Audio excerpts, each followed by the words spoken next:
हमारी संस्कृति, हमारे संस्कार सदा रहें हमारे साथ। सब्सक्राइब करें तिलक।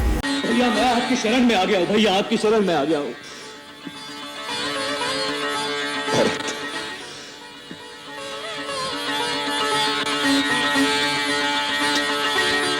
भरत,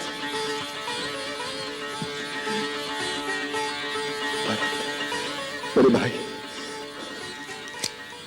भरत, हमारे पिता जाने से पहले यह आज्ञा दे गए हैं कि एक पुत्र वन में रहे तथा दूसरा राजा बने। ठीक है, अगर यही धर्म है तो मैं 14 वर्ष वन में रहता हूं, परंतु आप अयोध्या लौट जाइए। राम भक्त ले चला रे राम की निशानी। राजा बनने के लिए 3 बातों की आवश्यकता होती है: गुरु का आशीर्वाद, मंत्री और साथियों का सहयोग, प्रजाजन का स्नेह और विश्वास।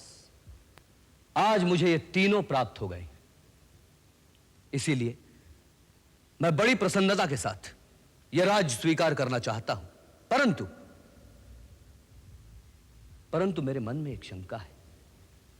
राज सिंहासन पर बैठने से पहले आप सब उस शंका का समाधान कर दे तो अच्छा है। क्या शंका है आपको राजकुमार भरत? कुछ दिन पहले मेरे स्वर्गवासी पिताश्री महाराज दशरथ ने ऐसी ही एक सभा आयोजित की थी जिसमें आप सब उपस्थित थे, क्यों? उस भरी सभा में महाराज दशरथ ने अपने पुत्र श्री राम को राज्यभार सौंपने का प्रस्ताव रखा था और आप सब ने एक साथ एक आवाज में श्री राम के पक्ष में अपना मत दिया था, क्यों? मैं पूछता हूं क्यों आपने श्री राम के पक्ष में अपना मत दिया था? क्योंकि राम जैसा राजा किसी देश को बड़े भाग्य से मिलता है। बिल्कुल ठीक कहा। फिर आपका मत लेने के बाद राजा ने अपनी एक रानी के कहने पर सर्वसम्मति से दिए गए जनमत को ठोकर मारकर आपके प्यारे श्री राम को घर से निकालकर वन में भेज दिया और अपनी एक चहेती रानी के पुत्र को राजा बनाने का निर्णय ले लिया। तब आप में से कोई उठा था यह पूछने के लिए कि हमारे मत का क्या हुआ? क्या आप में से किसी ने राजा के इस अन्याय के विरुद्ध उसे ललकारा? क्या आप में से किसी ने विद्रोह की आवाज उठाई?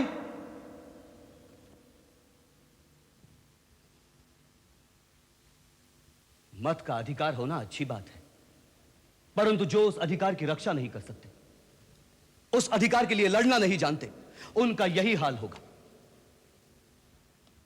महलों के षड्यंत्र से उन पर इसी तरह राजा थोप दिए जाएंगे जैसे आज आप पर मैं थोप दिया जा रहा हूं। क्या आप चाहते हैं कि इतिहास में ऐसा ही होता रहे? कदापि नहीं। तो फिर उठिए और उठाइए वो राजमुकुट और राज्याभिषेक के वो पवित्र सामग्री और चलिए मेरे साथ वन में, ताकि जिसका यह अधिकार है उसका राज्याभिषेक वहीं वन में करके उसे अपना राजा बनाकर अपनी अयोध्या वापस ले आए। परंतु क्या श्री राम ये बात स्वीकार करेंगे? क्यों नहीं करेंगे? यह मेरी प्रतिज्ञा है कि यदि वो ना आए तो मैं भी राजा का नहीं, उनकी तरह एक वनवासी का जीवन बिताऊंगा। आप लोगों ने कैसे सोच लिया कि जिन महाराज दशरथ ने अपने वचन के लिए अपने प्राण दे दिए, जिस श्री राम ने पिता के अपने मुख से ना कहने पर भी पिता के वचन की आन रखने के लिए एक भरा पूरा साम्राज्य तिनके की तरह छोड़कर वन का रास्ता ले लिया, उन्हीं दशरथ का पुत्र होकर, उस श्री राम का छोटा भाई होकर यह भरत ही ऐसा नीच निकलेगा जो अपने बड़े भाई का राज हड़प कर जाएगा? राज्य पर केवल बड़े का ही अधिकार है। श्री राम मुझसे अवस्था में बड़े और गुणों में भी श्रेष्ठ है, केवल वही इस राज्य के अधिकारी है। जो वस्तु अपनी नहीं उसे लेना पाप है। मैं गुरुजनों से प्रार्थना करता हूं मुझे यह पाप करने की आज्ञा न दे जिससे मैं रघुकुल का एक कलंक कहलाऊं। वैसे कलंक तो मुझे मेरी माता ने लगा ही दिया है, लेकिन आप लोग तो मुझ पर दया कीजिए। मैं इस राज्य सभा के बीच खड़ा होकर घोषणा करता हूं, अयोध्या के राजा केवल राम हैं। वो इस वक्त जहां भी हैं उसी दिशा में मैं उन्हें शत शत प्रणाम करता हूं और इसी समय उनके पास जाने का प्रण करता हूं। आप सब भी मेरे साथ चलने की कृपा करें। गुरुजन, मेरा यह संकल्प सफल हो, यही आशीर्वाद प्रदान करें। धन्य, तुम धन्य हो भरत। तुम सचमुच धर्म का अवतार हो। तुम्हारे कई पूर्वज राजा प्रतापी और पुण्यात्मा हो चुके हैं, किंतु धर्म के सामने इतने विशाल साम्राज्य को तुच्छ समझने वाला तुम जैसा महात्मा आज तक कोई नहीं हुआ। तुम राजाओं के राजा हो भरत। तुम धन्य हो। तुम्हारी सदा जय हो, सदा जय।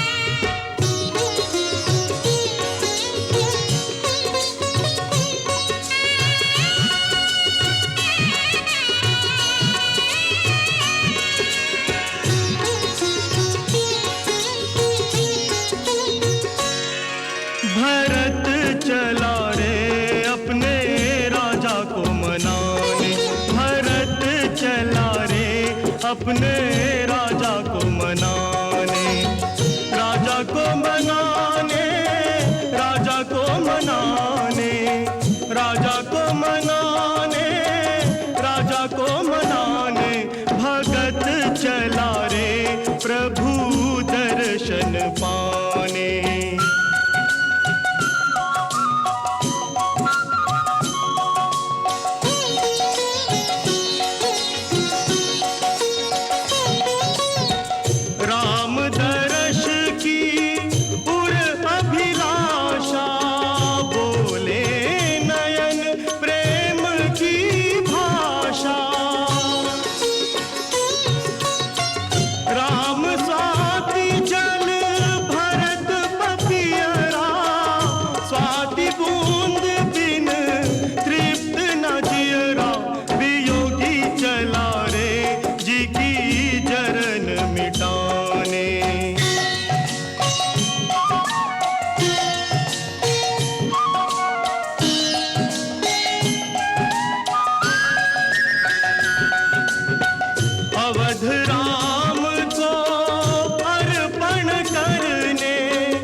जोहार भरत राजा।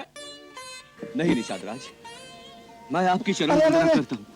अयोध्या के राजा, आप ही कहाँ गए रहे हो? भैया आपको हृदय से लगाते हैं, आप मुझे अपने गले से लगा लीजिए। मुझे ऐसा ही लगेगा जैसे मेरे राम भैया ने मुझे स्पर्श किया हो।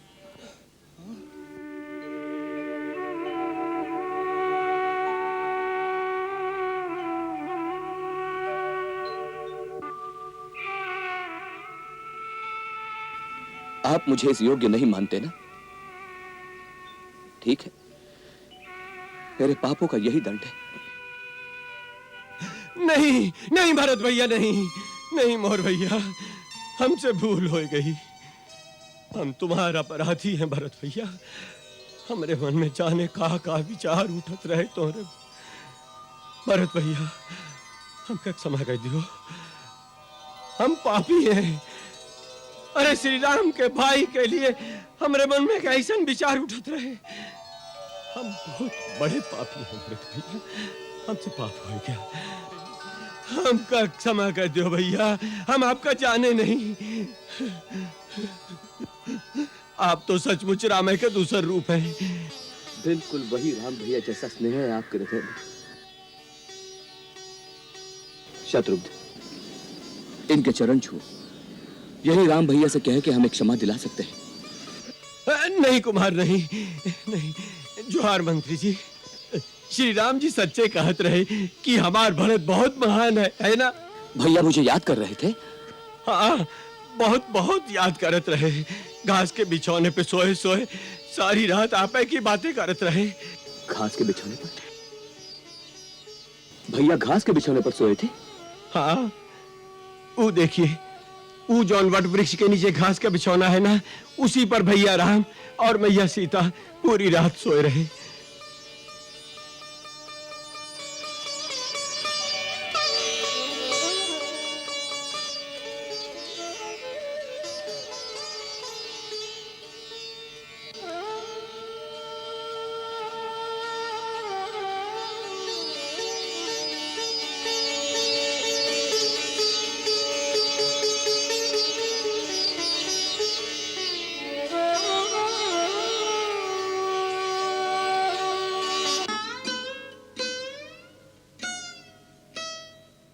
भैया और भाभी सूखी घास पर सोए?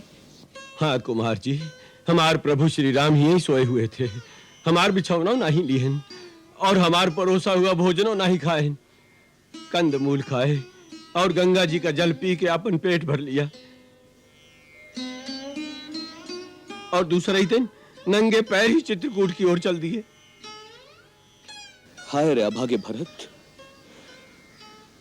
भैया सूखी घास पर पड़े रहे और तू महलों के रेशमी बिछौनों पर सोता रहा। आर्य सुमंत्र, यहां से मैं भी पैदल नंगे पांव चित्रकूट तक जाऊंगा। जब तक भैया के दर्शन नहीं हो जाते अन्न ग्रहण नहीं करूंगा।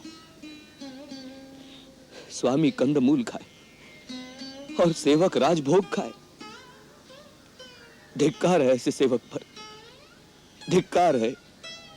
गंगा तीर पावरी त्यागी, नंगे पाव चला रे बैरागी। सिर भर जाऊं उचित असमोरा, सब ते सेवक धर्म कठोरा। पुण्य प्रयाग ही कीन प्रणामा, पहुँचे भरद्वाज के धामा।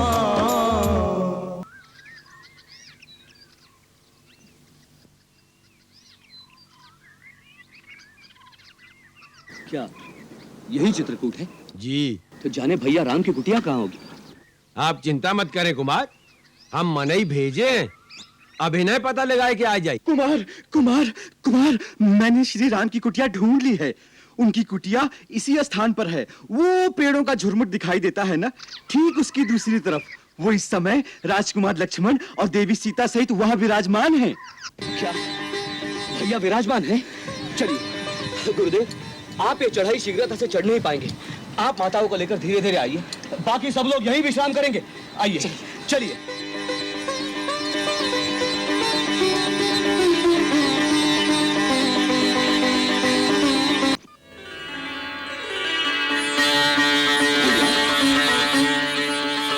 भैया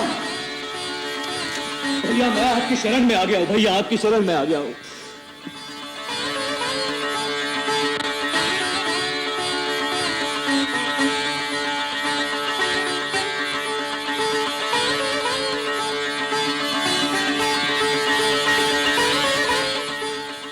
भरत,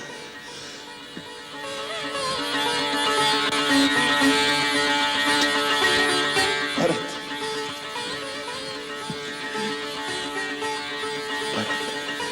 मेरे भाई।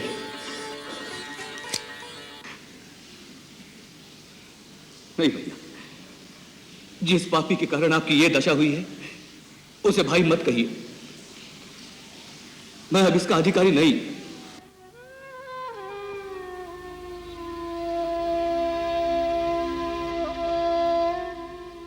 भाभी भाभी भाभी, मुझे क्षमा कर दीजिए भाभी।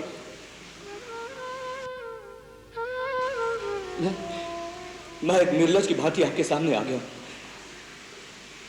आप सबकी ये दशा देखने से पहले तो अच्छा होता कि मुझे मृत्यु आ जाती। नहीं देवर जी, ऐसा न कहिए।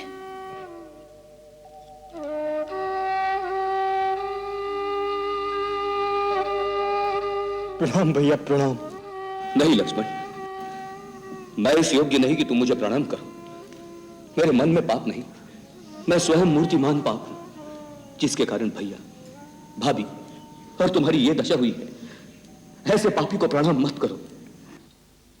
मुझे माफ कर दो भैया, मुझे माफ कर दो। मेरे मन में आपके लिए दोष आ गया था और मैंने आपके ऊपर धनुष उठाया। तो वो बाण चलाया क्यों नहीं पगले? वो बाण चला देते तो मेरा बहुत बड़ा उपकार करते।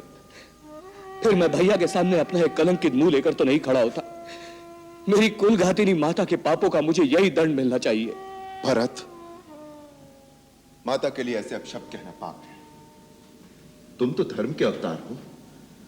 मेरी कैकेयी माता के लिए मैं तुमसे ऐसे शब्दों की अपेक्षा नहीं करता। भैया, इस परिस्थिति में मेरी बुद्धि मारी गई है। मेरे सब दोष क्षमा कर दो। मैं अपने पापों का प्रायश्चित करने ही तो आपकी शरण में आया हूं। धीरज से काम लो भरत। भैया,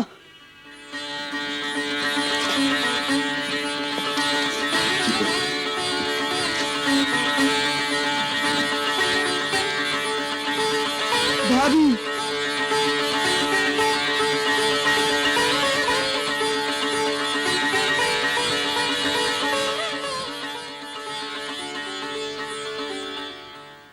महाराज जनक, जैसा आपको विदित हो चुका है, अयोध्या का राज परिवार इस समय एक धर्म संकट में फंस गया है।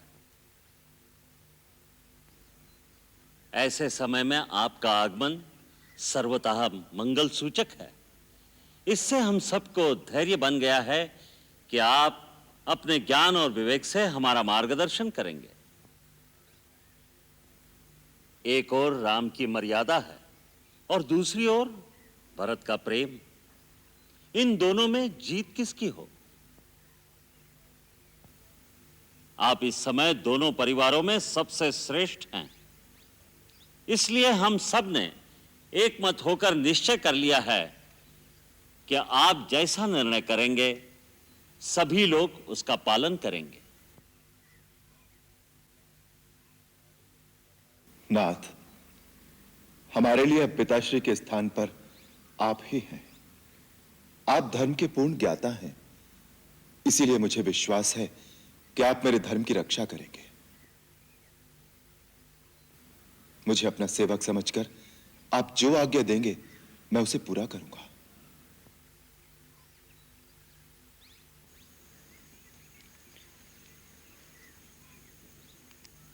हे धर्म पिता, अब मैं आपके भरोसे पर हूं। आप एक पिता की भांति मुझे अधर्म से बचाएंगे।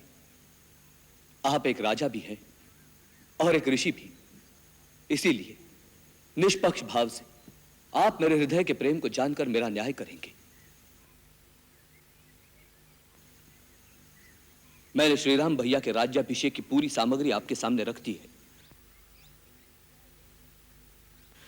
यदि न्याय मेरे पक्ष में है तो इसी समय सबके सामने श्री राम भैया का राज्याभिषेक किया जाए। यही अपेक्षा लेकर मैं अपने आप को आपकी आज्ञा के अधीन करता हूं।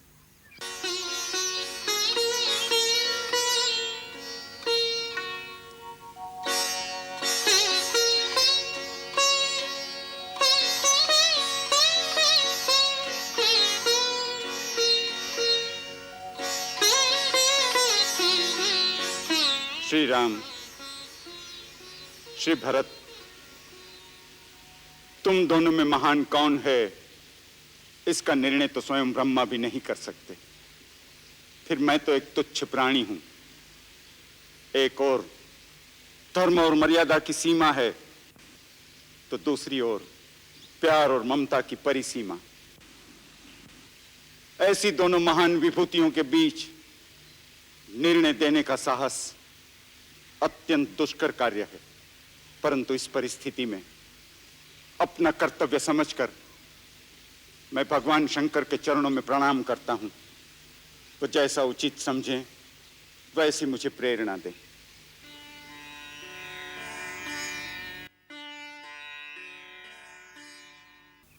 हे राम, अपने धर्म पर तुम्हारी दृढ़ता देखकर इस समय देवता भी तुम्हारी वंदना कर रहे हैं।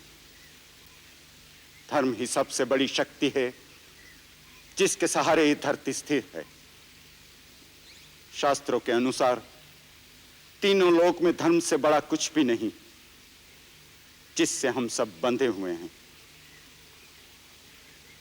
परंतु प्रेम ही एक ऐसी दिव्य निधि है जिस पर किसी धन का बंधन नहीं। वही प्रेम अपनी पराकाष्ठा में जब अनन्य भक्ति का रूप धारण कर लेता है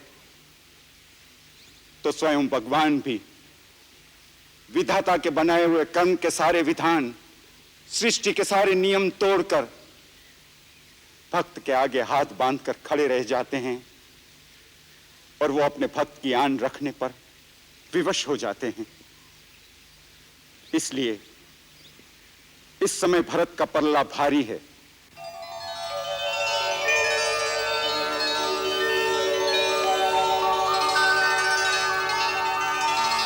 राम, भरत का प्रेम निश्चल निस्वार्थ है और वो तुम्हारा अनन्य भक्त है। तुम्हारे प्रेम की जीत हुई भरत।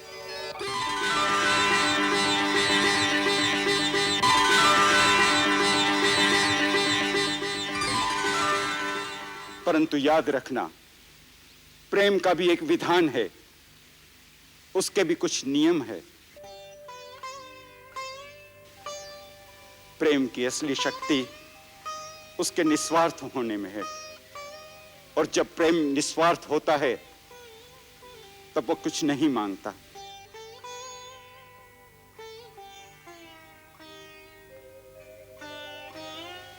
अपने प्रेमी को कुछ देना चाहता है, उसका सुख, उसकी प्रसन्नता के लिए वो सब कुछ लुटा देना चाहता है।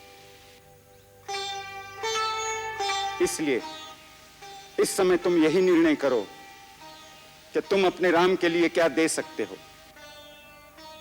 प्राणों से बड़ी कोई वस्तु नहीं होती महाराज। मैं श्री राम के लिए अपने प्राण दे सकता हूं।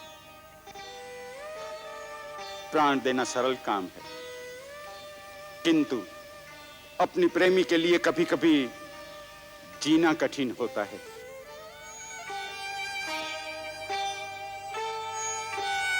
यदि तुम सच्चे भक्त हो तो श्री राम के चरणों में बैठकर उन्हीं से पूछो कि उनकी प्रसन्नता किस में है, और वो जो कहें वही कार्य प्रेम की पूजा समझकर करो।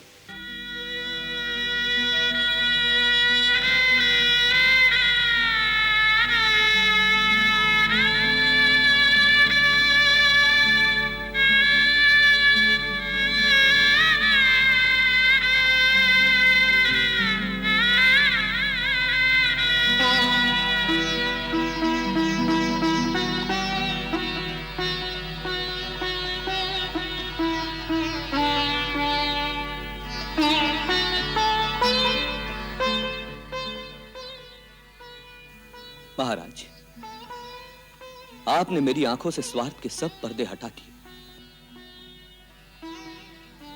अब तक मैं केवल अपने कर्तव्य, अपनी कीर्ति की बात सोचता था और उसे प्रेम समझता था। फिर भी आपने मुझे जिताकर मुझे भक्ति का दान दिया है।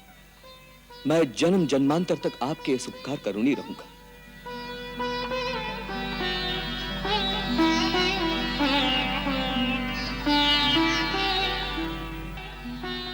भैया,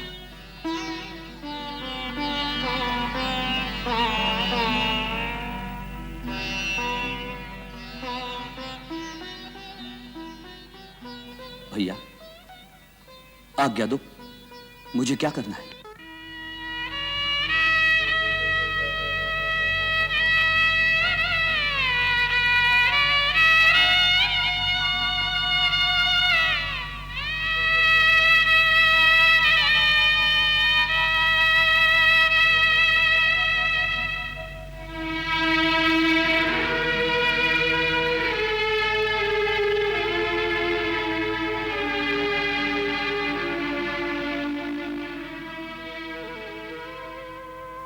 जीतने वाले नीचे नहीं बैठते भरत।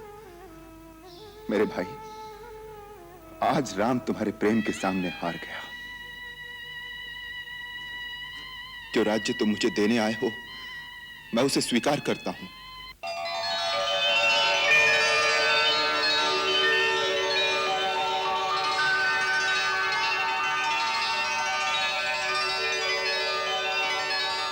परंतु पिताश्री का वचन भी झूठा ना हो, इसलिए मेरी तुमसे एक प्रार्थना है।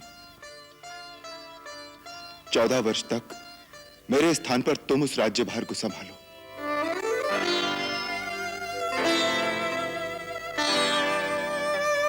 परंतु भैया, मैं तो अबोध बालक हूं, मुझसे राज का शासन नहीं किया जाएगा। गुरुदेव, आर्य सुमंत्र और अन्य मंत्रीगण उसमें तुम्हारी सहायता करेंगे। गुरुदेव की आज्ञा से सारे कार्य करोगे तो कठिनाई नहीं होगी।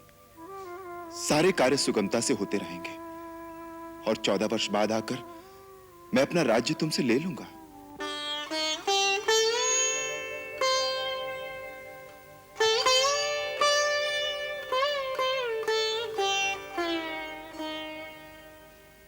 बड़े निर्मोही हो भैया। प्रेम का कोई मोल नहीं आका। प्रेम किया है तो बिन मोल बिक जाओ। अच्छा, तो बिक जाता हूं। शायद 14 वर्ष का बिछोही मेरे पापों का प्रायश्चित कर दे। परंतु एक बात याद रखना भैया, 14 वर्ष के बाद यदि आपने आने में एक दिन की भी देरी की तो इन चरणों की कसम खाकर कहता हूं, आप अपने भरत की चिता जलती देखेंगे। नहीं भरत, नहीं।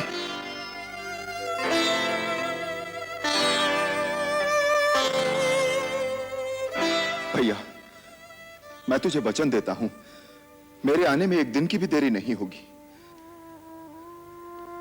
भैया, कुछ मांगू तो दोगे? पगले, तू मेरे प्राण मांग ले तो इसी क्षण दे दूंगा। बोल, क्या चाहिए तुझे? मुझे अपनी चरण पादुका दे दो। चरण पादुका? हाँ भैया, आपका राज्य तो आपके इस सेवक के पास आपकी धरोहर के रूप में होगा। जब आप नहीं होंगे तो सिंहासन पर कौन बैठेगा? मैं आपकी पादुकाओं को आपका राज चिन्ह बनाकर सिंहासन पर रख दूंगा और नित्य प्रति उनका आशीर्वाद लेकर ही आपका राज कार्य करूंगा।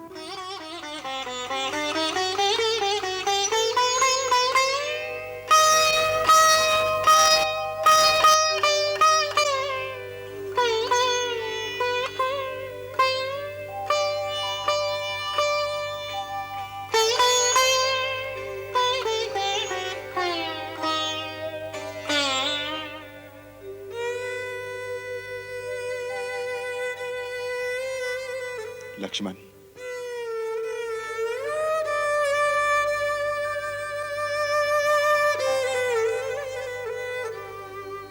महात्मा भरत, तुम धन्य धन्य हो। तुम्हारी सदा जय हो।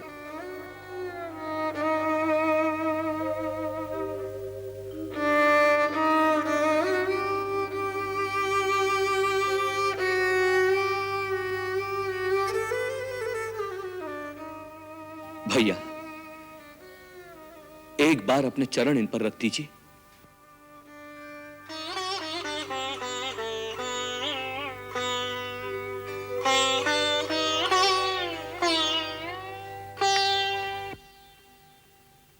प्रभु कर कृपा पावरी दीनी, सादर भरत शीश धरी लीनी।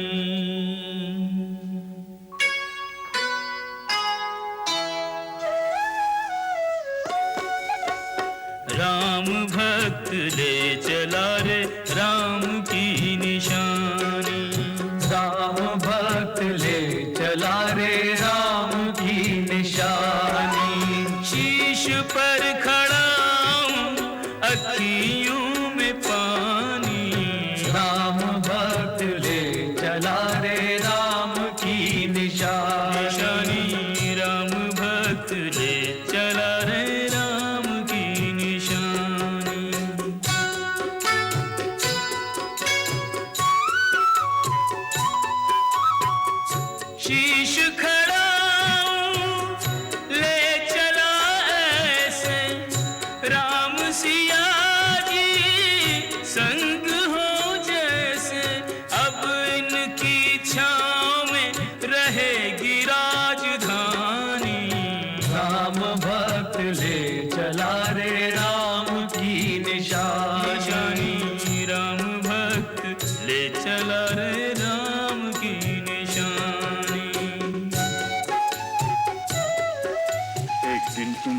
छोड़कर चली गई थी,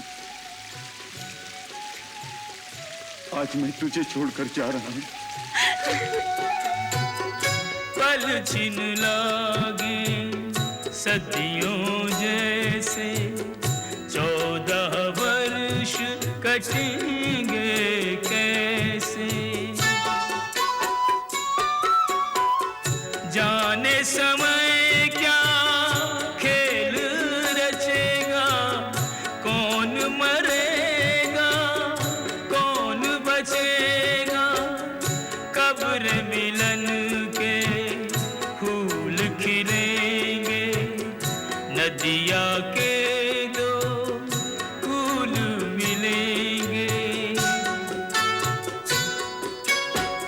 जी करता है यहीं बस जाएं, हिल मिल 14 वर्ष बिताएं, राम बिन कठिन है एक घड़ी बितानी, राम भक्त ले चला रे राम की निशानी, राम भक्त ले चला रे राम की निशानी।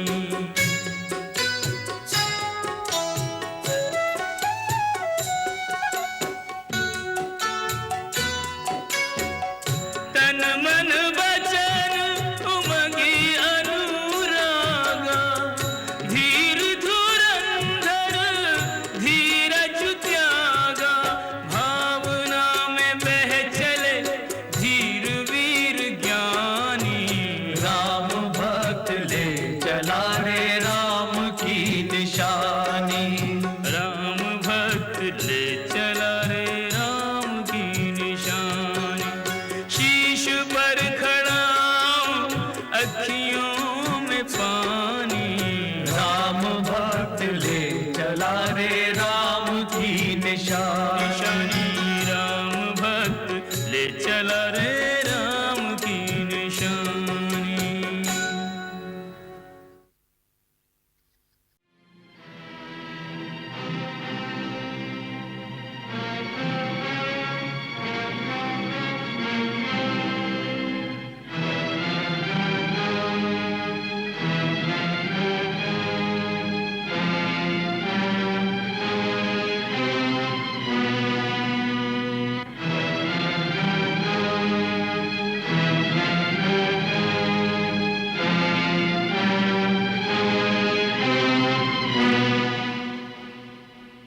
आप सब साक्षी हैं। मैंने श्री राम से अयोध्या का राज्य नहीं लिया है। मैंने केवल ज्येष्ठ भ्राता की आज्ञा से शासन का कार्यभार संभालने का उत्तरदायित्व स्वीकार किया। आर्य सुमंत, सारे राज्य में घोषणा कर दी जाए, अयोध्या के राजा श्री राम है, परंतु वो पिता के दिए हुए वचन का पालन करने के कारण 14 वर्ष तक अयोध्या नहीं लौट सकेंगे। अतः इस अवधि में उनके प्रतीक स्वरूप उनकी चरण पादुकाएं इस राज सिंहासन पर विराजमान रहेंगी। आज से कौशल राज्य का राज्य चिन्ह भी यही होंगे। इनकी शरण में प्रजा उसी प्रकार निर्भय रहेगी जैसे श्री राम की चरण छाया में ही हो। राज्य के विधान और इस राज्य में रहने वाले हर प्राणी के धर्म की रक्षा उनका प्रथम सेवक भरत अपने प्राण देकर भी करेगा। अपने पूर्वजों की कीर्ति पताका चारों दिशाओं में फहराते हुए इस कौशल साम्राज्य की सीमाओं की रक्षा करना मेरा प्रथम धर्म होगा। समस्त मंत्रीगण और राज्य के कर्मचारियों से मेरा एक ही कहना है, राजा रामचंद्र की अनुपस्थिति में आपका उत्तरदायित्व दोगुना हो गया है। न्याय का पालन, धर्म की रक्षा और प्रजा की निस्वार्थ सेवा में कोई त्रुटि ना रहे।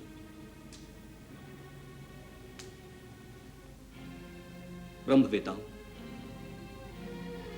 विद्वानों और विचारकों से मेरा एक ही निहोरा है, राज्य और प्रजा के हित में जो भी परामर्श मुझे देना चाहे, छोटा बड़ा जो भी कार्य हो, संकोच त्याग करके मुझे वो कार्य करने की आज्ञा दे। मैं उसे शिरोधार्य करूंगा।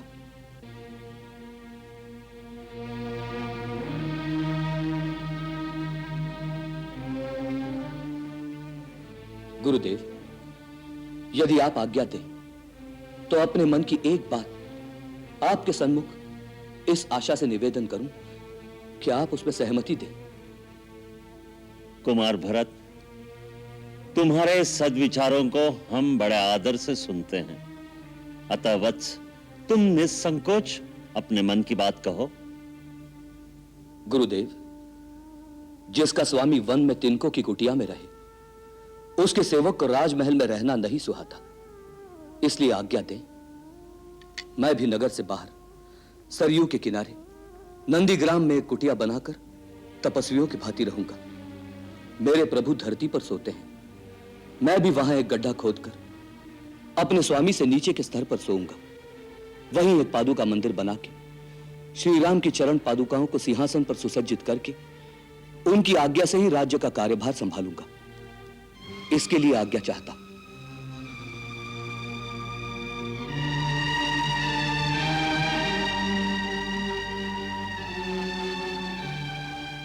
तुम धन्य हो भरत, धन्य हो। तुम्हें अपना कर्तव्य निर्धारित करने के लिए हमारी आज्ञा की आवश्यकता नहीं। तुम जो सोचोगे, जो करोगे, जगत में वही धर्म का सार माना जाएगा।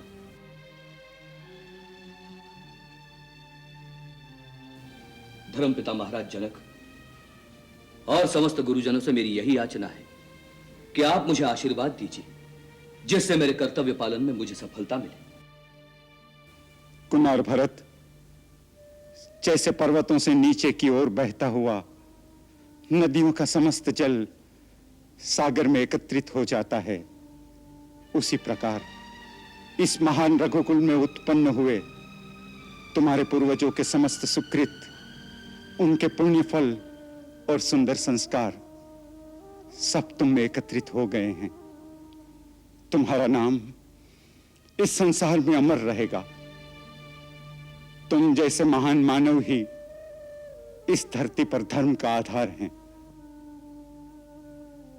तुम्हारे हाथों में अयोध्या सौंपकर अब मैं निश्चिंत होकर मिथिला जा सकूंगा।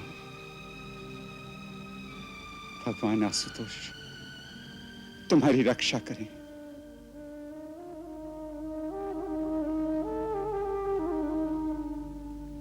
सिंहासन करी प्रणाम नित आशीष मांगत, राम विरह के रंग में डूबे, राम प्रेम मूरत से लागत, धर्म काम निर्वाण भरत वर, राम प्रेम बस सब कछु त्यागत, राम प्रेम बस सब कछु त्यागत। महाराज भरत के दर्शन करना चाहता हूँ। वो आज किसी से नहीं मिलेंगे। क्यों? भाई इतने प्रश्न क्यों पूछते हो? मुझे उनसे आवश्यक काम है। सुनो भाई, वास्तव में इस समय महाराज बहुत अधीर हैं। क्यों? आज श्री राम के वनवास का अंतिम दिन है और अभी तक उनके आगमन की कोई सूचना नहीं मिली। अच्छा, इसलिए अपने वचन के अनुसार महाराज भरत जलती चिता में कूदकर अपने प्राण त्याग देंगे। प्राण त्याग देंगे? इसी कारण गुरुदेव ने समझाने आए हैं। तुम्हारा ये करना उचित नहीं। गुरुदेव, मैंने भैया के चरणों की शपथ लेकर यह प्रण किया था। यदि उनके आने में एक दिन का भी विलंब हो गया तो मैं जलती चिता में कूदकर अपने प्राण त्याग दूंगा। और अभी तक चारों ओर फैले हुए दूत, गुप्तचर, इनमें से कोई भी यह शुभ समाचार लेकर नहीं आया है कि भैया के चरण अयोध्या के निकट आ पहुंचे हैं। यदि आज सूर्यास्त तक उनके आने की कोई सूचना ना मिली तो मेरा प्राण त्यागना निश्चित है। इसलिए मैंने आपको बुलाया है। मेरे पश्चात और भैया के आने तक मैं अयोध्या का राज आपको सौंपता हूं। शत्रुघ्न भी छोटा है, इसलिए यह भार आपको ही उठाना पड़ेगा। महात्मा भरत, श्रेष्ठ कुल के वीरों को समय आने से पहले ही हताश होकर निराशा का आलिंगन नहीं कर लेना चाहिए। इतिहास बदलने के लिए एक क्षण भी यथेष्ट होता है। इसलिए जिन वीरों के कर्म से इतिहास बनते हैं, उन्हें अंतिम क्षण तक कर्म और आशा का त्याग नहीं करना चाहिए। यही ज्ञानियों का मत है। इसलिए सूर्यास्त से एक क्षण पहले तक तुम्हें प्राण त्यागने की बात सोचने का भी अधिकार नहीं है। गुरुदेव, आप ज्ञान की बात करते हैं, परंतु भावना में ज्ञान कहां होता है? मुझे तो रह रहकर ऐसा लग रहा है जैसे मेरे प्रभु को मुझ में कोई खोट दिखाई दिया है, जिसके कारण उन्होंने मेरा परित्याग कर दिया है। श्री राम अपने प्राणों का त्याग कर सकते हैं, परंतु अपने भरत का त्याग नहीं कर सकते। वे भरत को अपने आप से भी अधिक निर्मल मानते हैं और सदा यही कहते हैं कि मेरा भरत धर्म का सूर्य है, जिसका दिव्य प्रकाश तीनों लोकों में और तीनों काल में जाज्वल्यमान है। हे महात्मा, ऐसे मधुर वचन बोलने वाले आप कौन हैं? मैं तो प्रभु का एक सेवक हूं। श्री राम प्रभु का एक संदेश लेकर आया हूं। प्रभु भरद्वाज मुनि के आश्रम तक पहुंच गए हैं और वनवास की अवधि पूरी होते ही अयोध्या पहुंच जाएंगे।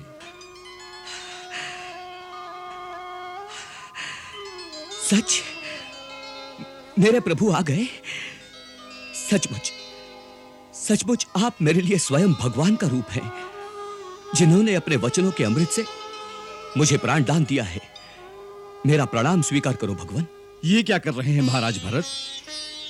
मैं तो आपका भी सेवक हूं। आपने मुझे पहचाना नहीं? मैं हनुमान हूं।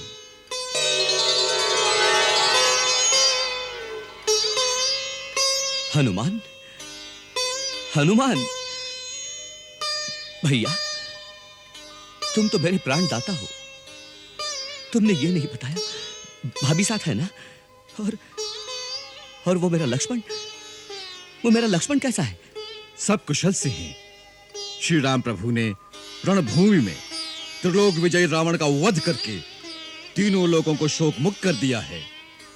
माता जानकी आज गंगा मैया की पूजा करने के लिए रुक गई हैं। गुरुदेव, ये शुभ समाचार आप माताओं को अभी सुना दीजिए।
हे जननी जन्मभूमि, हे माता अयोध्या, आज मुझे तेरे चरणों में आने का सौभाग्य फिर से प्राप्त हुआ है।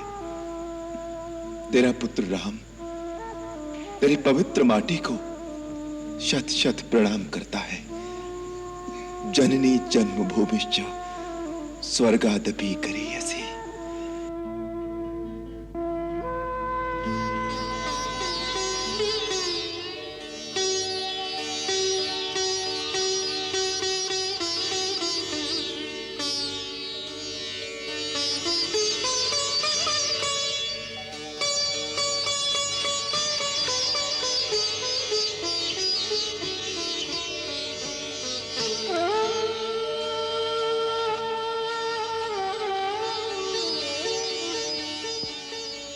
यशस्वी हो, चिरंजीवी हो राम।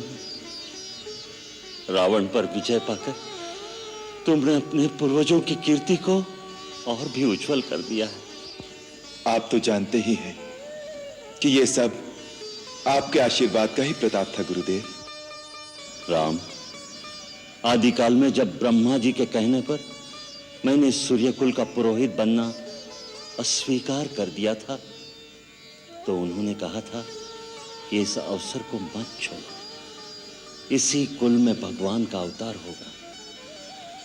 सो एक युग से मैं तुम्हारी प्रतीक्षा कर रहा था। तुम धन्य हो राम। तुम्हारे इस महान पराक्रम के कारण आज मुझे तुम्हारा गुरु होने पर गौरव का आभास हो रहा है। वत्स, तुम्हारी कीर्ति पताका युगों युगों तक इतिहास के आकाश में फहराती रहेगी। मैं बहुत प्रसन्न हूं। आप प्रसन्न हैं, आपका आशीर्वाद पा लिया। अब और मेरे लिए पाने को कुछ शेष नहीं रह गया गुरुदेव।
राम, राम,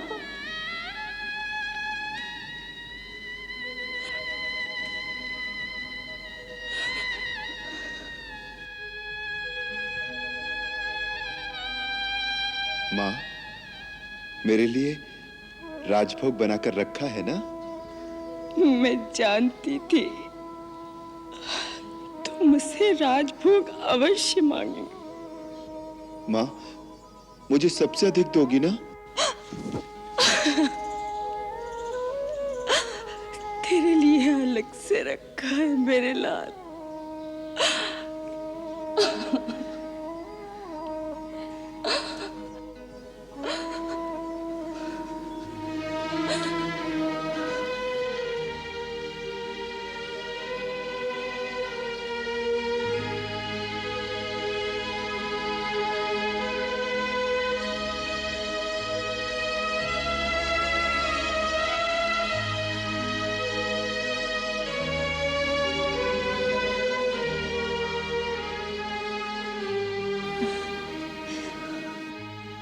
मां,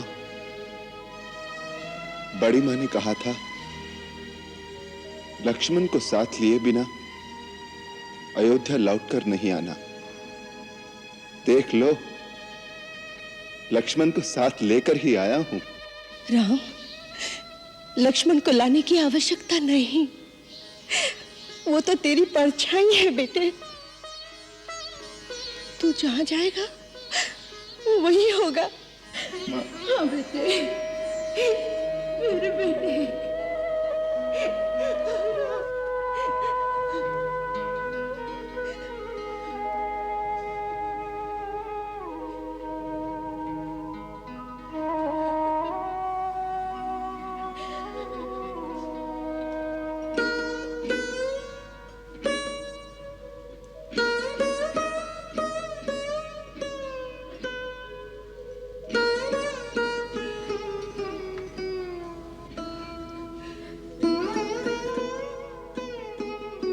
माँ, बेटे,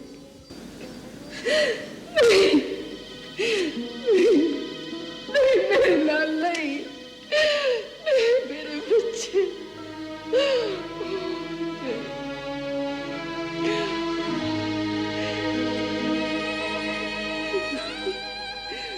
मेरे बच्चे, जब जब तुम पर विपत्ति आई है, मैं अपनी आत्मा की आंखों से तुम्हें देखती रही, परंतु मैं बहुत दूर थी मेरे लाल। मैं तेरी सहायता नहीं कर सकी। माँ, मैंने तो हर विपत्ति के क्षण में तुम्हें अपने निकट खड़ा पाया। मेरे रगों में तुम्हारे दूध की शक्ति थी, जिसके बल पर विपत्तियों के समुद्र को चीरता हुआ मैं तुम्हारे चरणों तक पहुंच गया। मां, तुम तो मेरी शक्ति स्वरूपिणी दुर्गा हो। मैं सदा तुम्हारी पूजा करता रहूं, मुझे यही आशीर्वाद दो। अरे ये तो क्या कह रहा है? हाँ? लोग तो कहते हैं कि तू भगवान का अवतार है,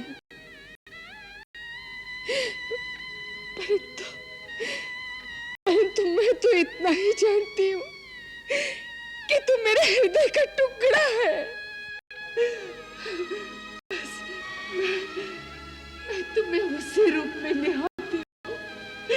मुझे और कुछ नहीं चाहिए, मुझे और कुछ नहीं चाहिए, बस मुझे और कुछ नहीं चाहिए। जो तेरे पिता ने कहा ना, वही मैं तुझे कहती हूँ। हाँ। मां, तुम्हें कैसे पता चला? जब वो देवताओं के साथ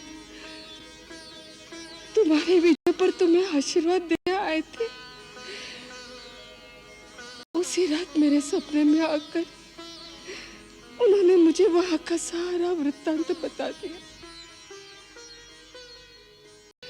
जा, उस पगले को संभाल।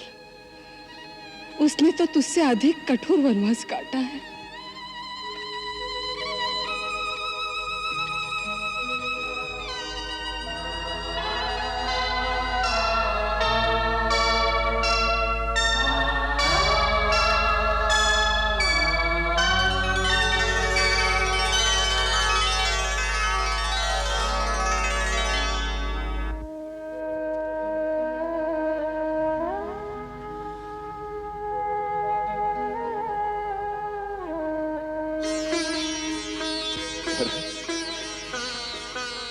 भैया, 14 वर्ष से शासन का ये बोझ संभाले खड़ा हूं। अब संभाल लीजिए अपनी अयोध्या और आपका ये कौशल राज्य।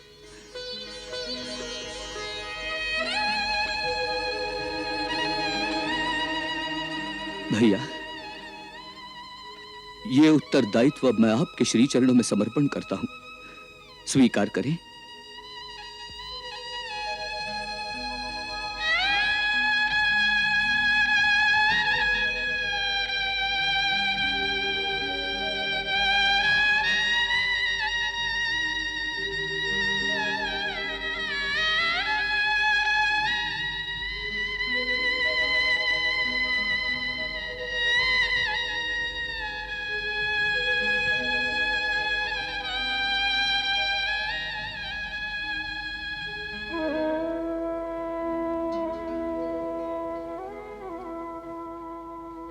भरत,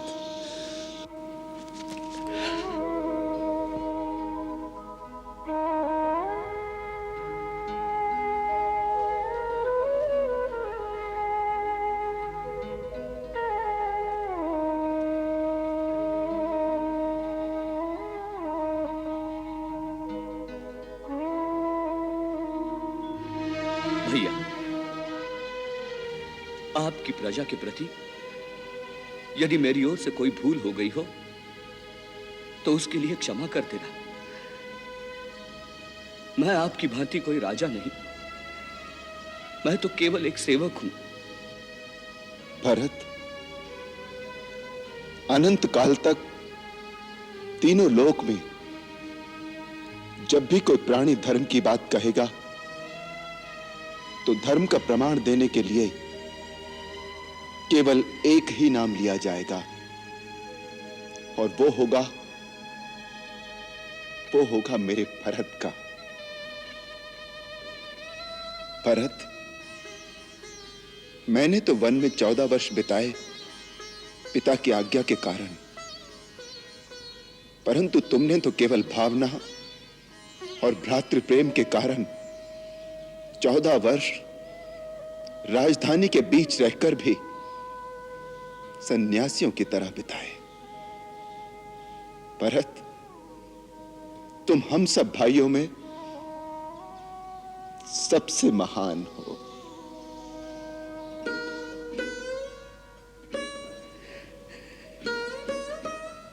भैया, मां सच कहती है, तुम शायद कोई भगवान हो। अपने तुच्छ भक्तों को इस प्रकार बढ़ावा देना तो भगवान का ही काम होता है।